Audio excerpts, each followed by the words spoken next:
Praise the Lord. सभी विश्वासी भाई बहनों को प्रभु यीशु मसीह में जय मसीह की। बाइबल शिक्षा चैनल पर आप सभी का स्वागत है। हमारे इस चैनल को देखने के लिए आप चैनल को सब्सक्राइब करें और बेल आइकन के ऑल बटन को ज़रूर दबाएं, तभी आपको हमारी आने वाली वीडियो का नोटिफिकेशन मिलता रहेगा। आज मैं आपके लिए बाइबल की पुस्तक से एक महत्वपूर्ण संदेश लेकर आई हूँ। क्या हमें प्रभु यीशु की मूर्ति की उपासना करनी चाहिए? तो चलिए भाइयों बहनों, इस महत्वपूर्ण संदेश को हम स्टार्ट करते हैं। बाइबल दर्शाती है कि मूर्ति पूजा से सदैव बचे रहें। तो यहाँ अब हम कुछ बाइबल के ही तथ्यों से समझेंगे कि क्या हम मसीही विश्वासियों को प्रभु यीशु की मूर्ति या तस्वीरें अपने घरों में रखनी चाहिए या उनकी उपासना करनी चाहिए। इसका अर्थ जानने के लिए अब हम कुछ आयतों को देखेंगे। मेरे प्रियो, आप सभी भली प्रकार जानते ही हैं कि बाइबल मूर्ति पूजा को पाप कहती है और हम में से बहुत से लोग मूर्ति पूजक धर्मों से ही निकलकर मसीह में आए थे। तो उन धर्मों से आने के बाद भी कभी कभी हमारे मनों में मूर्ति और तस्वीरों के प्रति एक सम्मान की भावना आ जाती है, जिससे हम आज भी यीशु की मूर्ति या तस्वीरों को लेकर आज भी भावुक हो जाते हैं। लेकिन यहाँ ध्यान दें कि ये केवल एक भावनात्मक विचार है, केवल एक इमोशंस हैं और कुछ भी नहीं।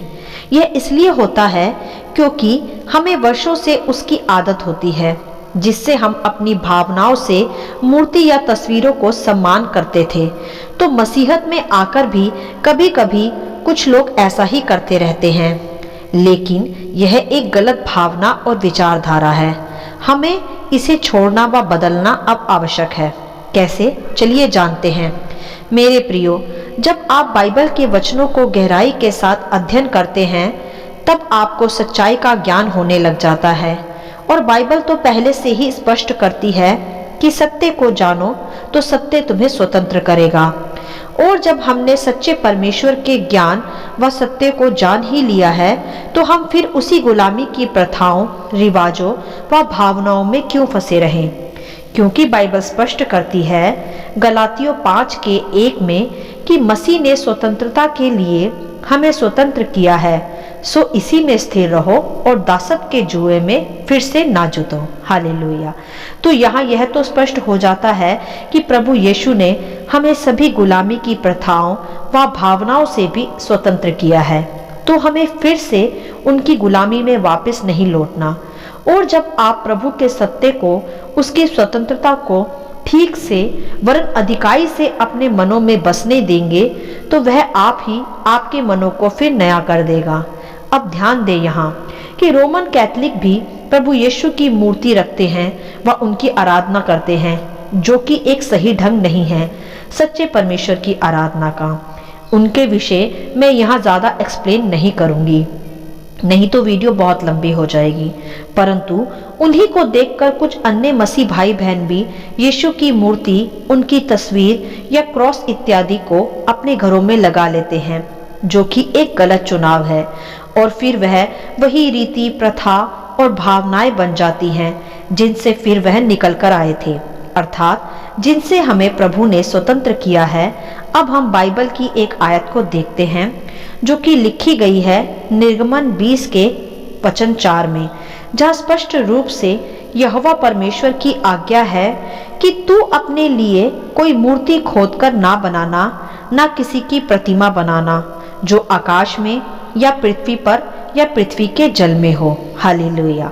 तो यहाँ तो यह स्पष्ट रूप से परमेश्वर की ओर से दर्शाया गया है कि मूर्ति की उपासना नहीं करनी। अब कोई यह कह सकता है कि परमेश्वर ने तो यह अन्य मूर्ति उपासना के लिए कहा है, जैसे अन्य जातियों के लोग रखते हैं। हम मसीह तो यीशु की ही मूर्ति रखते हैं, जो अब हमारा परमेश्वर है। तो यहाँ हम एक और वचन को आगे देख लेते हैं इसको स्पष्ट करने के लिए, जहाँ परमेश्वर स्पष्ट करते हैं यूहन्ना 4:24 में, जहाँ लिखा गया है कि परमेश्वर आत्मा है और अवश्य है कि उसके भजन करने वाले आत्मा और सच्चाई से भजन करें। यहाँ समझें कि आत्मा और सच्चाई से भजन करने का अर्थ क्या है। उसका अर्थ यह है मेरे प्रियो कि आपको किसी मूर्ति या तस्वीर को आराधना स्तुति करने के लिए माध्यम बनाने की कोई आवश्यकता नहीं है। आपके अंदर जो आत्मा है वह परमेश्वर से संबंध बना सकता है, उससे प्रार्थना कर सकता है। आप अपने मन में आंखें बंद कर अपनी आत्मा के ही द्वारा सच्चे व जीवित परमेश्वर से जुड़ सकते हैं।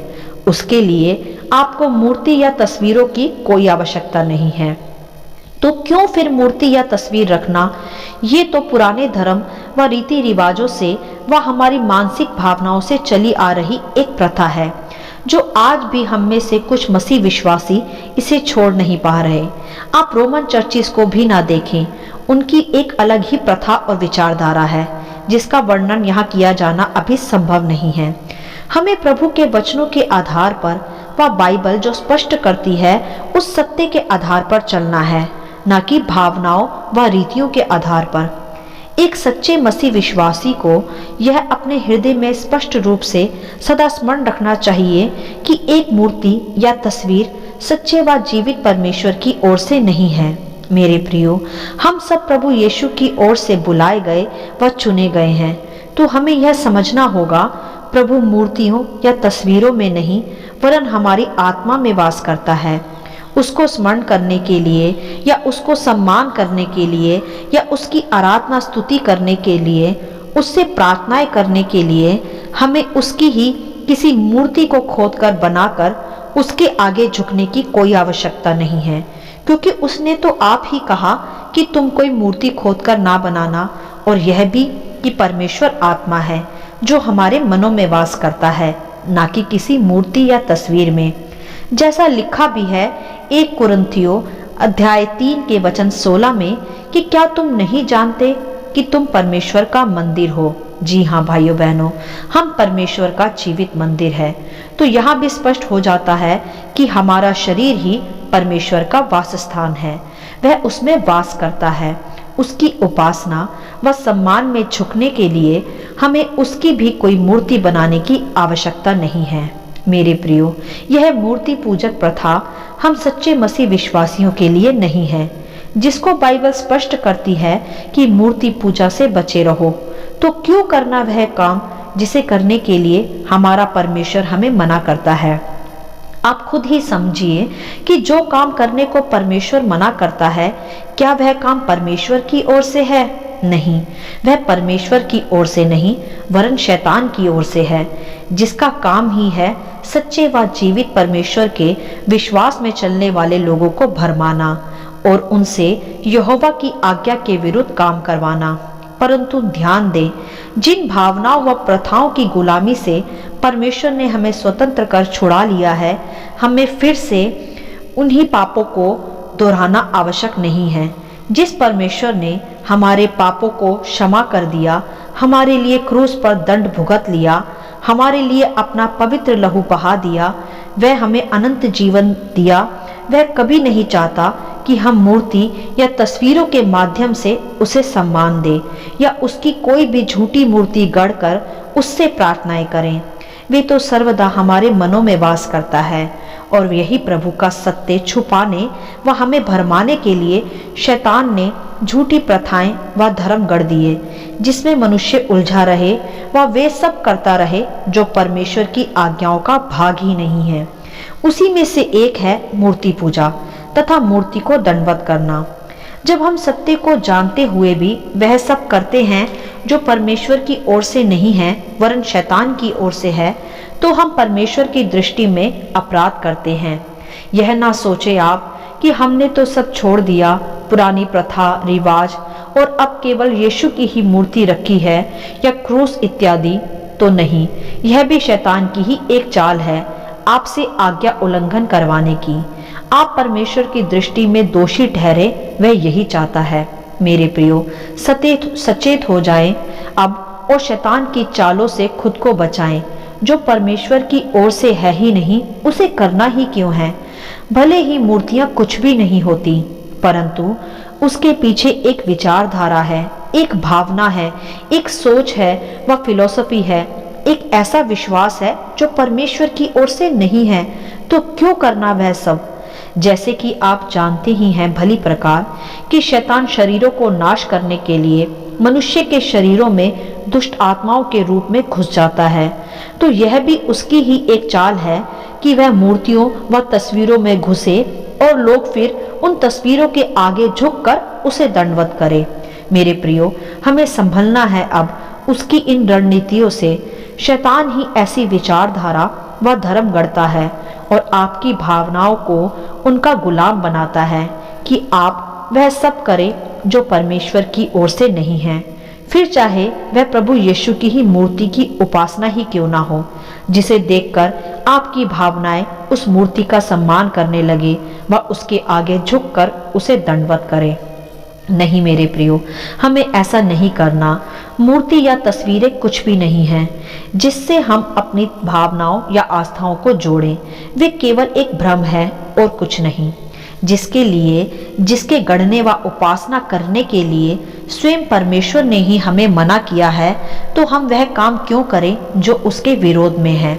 हमारा संबंध परमेश्वर के साथ आत्मा और विश्वास का है। मूर्ति या तस्वीरें उसका माध्यम नहीं है, वे जरिया नहीं है परमेश्वर तक पहुंचने का, परमेश्वर से जुड़ने का या उसे सम्मान करने का। वे एकमात्र मूर्ति और तस्वीर एक भरमाने का जरिया है और कुछ भी नहीं। ना ही आपका अपना ध्यान या मन परमेश्वर की ओर लगाने के लिए आपको किसी मूर्ति की आवश्यकता होनी चाहिए। परमेश्वर ने आपको एक आत्मा दिया है, उस आत्मा से आपको परमेश्वर की ओर ध्यान व मन को लगाना है, ना कि किसी हाथों से गढ़ी जाने वाली तस्वीरों और मूर्तियों के माध्यम से। तो मेरे प्रियो, आज इन आयतों से खुद को जांचें। मैं आपको शोकित करने के लिए या आप पर दोष लगाने के लिए यह सब नहीं बता रही। यह तो बाइबल और परमेश्वर के द्वारा स्वयं ही प्रकट किया गया है। ना तो कैंडल ही कुछ है, ना मूर्ति ही, ना क्रॉस ही। यह सब व्यर्थ भरमाने वाली वस्तुएं हैं और कुछ भी नहीं। इन सब व्यर्थ पुरानी बातों से बाहर आए और सच्चे परमेश्वर का सम्मान मन से, आत्मा से करें। अपनी स्तुति आराधना की भेंट उसे हृदय की शुद्धता व गहराइयों से चढ़ाएं और सीधा आत्मा और सच्चाई से उसे दंडवत करें।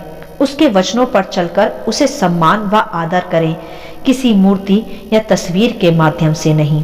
तो मेरे प्रियो, यदि आपके घरों में आज भी कुछ तस्वीरें हैं और आप मूर्तियों के सामने झुकते हैं, तो आज परमेश्वर आपको सचेत करता है कि वह परमेश्वर की ओर से नहीं है।